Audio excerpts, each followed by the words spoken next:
What's going on, everybody? Marco here with Dynasty Nerds, and I am bringing you 4 win now wide receiver trade targets.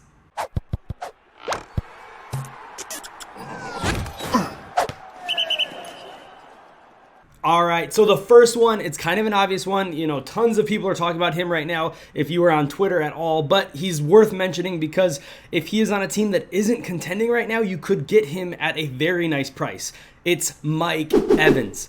Now, Mike Evans is one of those guys who's consistently been a 1,000-yard receiver, and that doesn't mean as much as it used to, but he is consistent and he is insanely talented, and Chris Godwin could be out into October. And if you look at Mike Evans' stats when Chris Godwin is out, he is averaging 8 targets per game, 20.3 fantasy points per game. He has a legit chance to be the wide receiver 1. Here's a couple trades that I've seen where Mike Evans is gone at a price that I'm okay paying. So here's a couple deals. Ready? The 2022 104 or lower.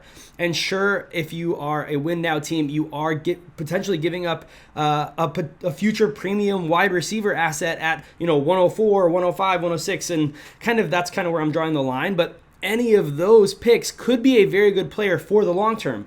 But what you're getting in Mike Evans right now is a potential or the potential wide receiver 1 overall. As I'm wrapping up my projections, I've got Mike Evans as the wide receiver 5 on the season. Sure, Chris Godwin will come back, but by then Evans will have given you plenty of weeks to get you into the playoffs and beyond. And even when Chris Godwin plays, Mike Evans is a very good wide receiver. The other thing that I've seen him go for is the 2022 106 and a 2023 second. I'm okay paying that price for him.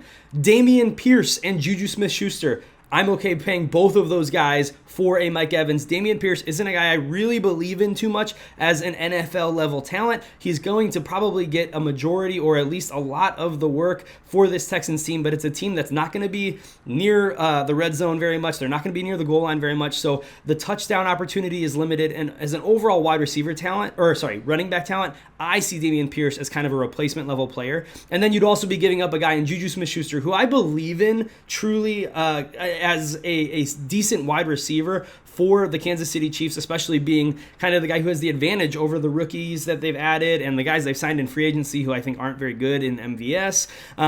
So ultimately, you are giving up 2 players who probably could see decent volume, but again, neither of them are going to equal what Mike Evans can do for you. So I'm okay packaging those guys. And the last trade I saw that I think is really interesting is trading away Elijah Mitchell and a 2023 second for Mike Evans. Now, this one is totally dependent on what your running back room looks like. If Elijah Mitchell is your RB1, you probably need him because the rest of your RBs look pretty bleak. But I think ultimately what you're giving up in Elijah Mitchell is a guy who's not really going to be a long-term asset for you, and he's got tons of question marks coming into the season. I do think he's probably going to be the workhorse or very close to the true workhorse for this 49ers team this year, but his overall production, his overall fantasy output is not going to come near what Mike Evans can do for you, like I said, with Chris Godwin on the field or not in this Tom Brady-led offense. So the next guy that we got to talk about, he's another older guy. He's even older than Mike Evans, but it's Keenan Allen. Sure, a lot of people are talking about how Mike Williams might surpass Keenan Allen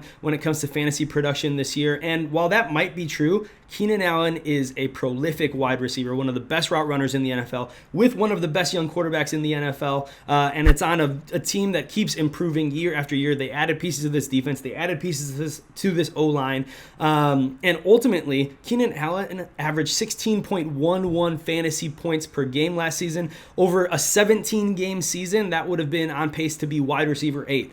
Do I think he's wide receiver 8 on this season? No, I don't, but I think he could give you high-end wide receiver 2, low-end wide receiver 1 numbers week in and week out, and that is what you need as a win-now team in your dynasty leagues. So here is a couple trades that I saw Keenan Allen going for.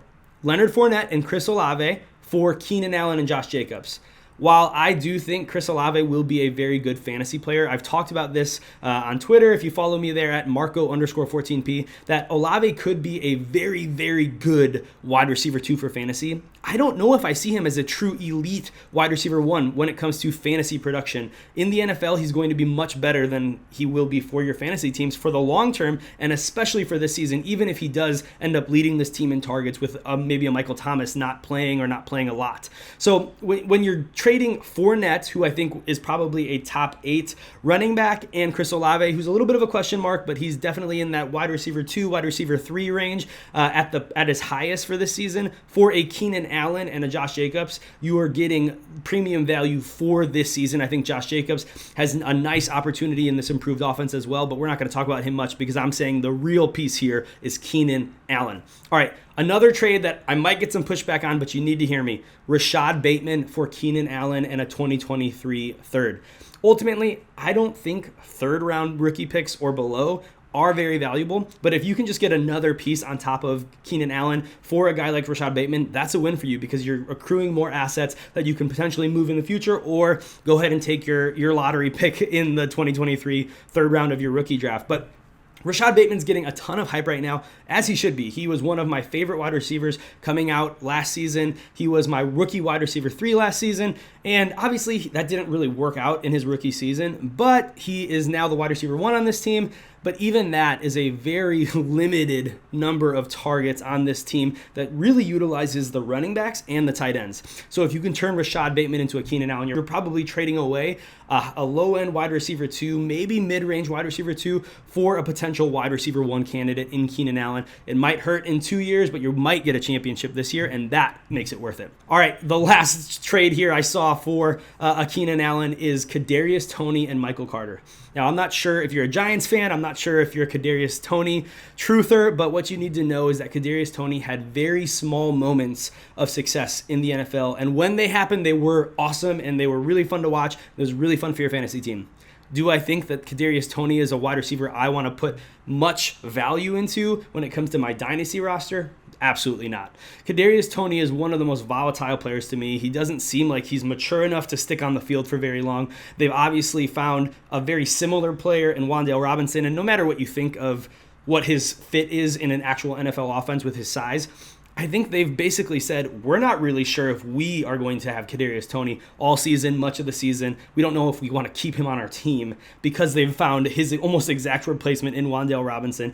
Kadarius Toney is an enormous red flag. Find the guy who believes in him in your league and move Kadarius Toney. But if you can package him and Michael Carter, who is a guy I like, but Breece Hall's going to be the guy there, for a Keenan Allen, that's a home run. Go get Keenan Allen. All right, I've got 2 more for you, and I'm going to be quick. Allen Robinson, obviously he moved to the LA Rams. He's had some hype, he's had some dips over the offseason, but ultimately what you need to know is this. In his last 2 full seasons, he averaged 16.4 fantasy points per game and 15.9 fantasy points per game. He is with the best QB he's ever had in his entire career, and sure, he's going to be second fiddle to Cooper Kupp. But Robert Woods, as second fiddle to Cooper Kupp, averaged 7.7 targets per game. I think Allen Robinson right now is better than Robert Woods was last year when he was healthy, and even the year before that. I think Allen Robinson is still a very talented wide receiver. He was a victim of a complete lack of an offensive scheme, system, or plan with Matt Nagy and the Chicago Bears. Sad face because I'm a Bears fan, but I think Allen Robinson is going to be a very nice piece. He's a top 20 wide receiver this season, and when you're looking at win now trade targets, you don't always need to find the wide receiver 1 overall or the top 12 wide receiver. If you get a really consistent, very talented wide receiver 2, that's helping you win championships. All right, so here's a couple trades that I saw Allen Robinson go for that I think you can make moves like this. Christian Kirk and a 2022 second, with the caveat of that 2022 second being maybe 208 or lower. I like that pick, or I like those trades a lot, because Christian Kirk is a guy who might be nice in PPR leagues. Half PPR leagues, he loses value. And if for some reason you're paying in no PPR leagues, go find a PPR league to get into or a half PPR league to get into. But all kidding aside, Christian Kirk and a 2022 second, 208 or lower, is a deal I'm happy making as a contender for Allen Robinson. 2022 110 or lower, straight up for Allen Robinson. Now you might be thinking, a first round pick for Allen Robinson, but It's a late first round pick. Right now, when you look at this 2022 class, there's guys that I like, but there's no one at 110 that I think is a for sure lock to be a consistent fantasy contributor for your rosters, especially in 2022 or 2023 even. And so I'm going ahead and moving that piece if I'm a win now team to get a guy like Allen Robinson who's going to contribute week 1 and help my team win. All right, the last one is a guy I've already mentioned, Kadarius Toney or Rondale Moore. I saw both of those guys go straight up for Allen Robinson. Obviously, you're trading to teams that are rebuilding and taking their shots, but if you can move either of those guys for Allen Robinson, that is a home run for me. Okay, so the last guy I have to mention here is Brandon Cooks. Brandon Cooks is one of those perpetual guys. He's kind of like the old Robert Woods, if you will. Brandon Cooks with Davis Mills was on pace to score 262 fantasy points in the 2021 season whenever Davis Mills was on the field, which would have put him as a top 10 wide receiver the last 3 seasons and a top 12 wide receiver the last 5 seasons. Do I think he's probably going to end up as a top 10 or top 12 wide receiver in 2022? No, but he's right in that conversation to be a high-end wide receiver too. Right now he's being drafted as the wide receiver 26, which is an insane value. Some deals I saw Brandon Cooks going for are Brandon Ayuk. If you're a contender right now, Brandon Ayuk is a piece I really, really like, but he's not going to score Brandon Cooks numbers most likely. If you're a rebuilding team, I love the trade the opposite way, but we'll talk about that in another video. If you are a team that is win now and you have Calvin Ridley, go ahead and try to trade him plus maybe a 2022 second or a 2023 second for Brandon Cooks. Might hurt next year, might hurt the year after that, but you, again, are going for the title this year. So win now trade, get me Brandon Cooks. The last trade I saw Brandon Cooks be acquired for is a 108 or later in the 2022 rookie draft. Again, similar to what I mentioned before with the Allen Robinson deal at 110 or lower. I'm willing to go a little bit higher because I think Brandon Cooks might have a little bit longer term value than Allen Robinson, and I think he's probably going to put up better or very similar at the very least numbers to what Allen Robinson is this year. So 108 in the 2022 draft or lower. All right, guys, let me know your thoughts. Hit me up on Twitter at Marco_14P. You can DM me, tweet at me, whatever you want, or you can drop your comments below. I'll do my best to follow back up and respond to all the comments and questions below. Don't forget, subscribe to the Nerd Herd. Sign up for the Dynasty GM tool. Use promo code 14P or click the link in the description below. You're going to get a nice little discount on that as well. Thanks for hanging out, and I will see you next time. Peace.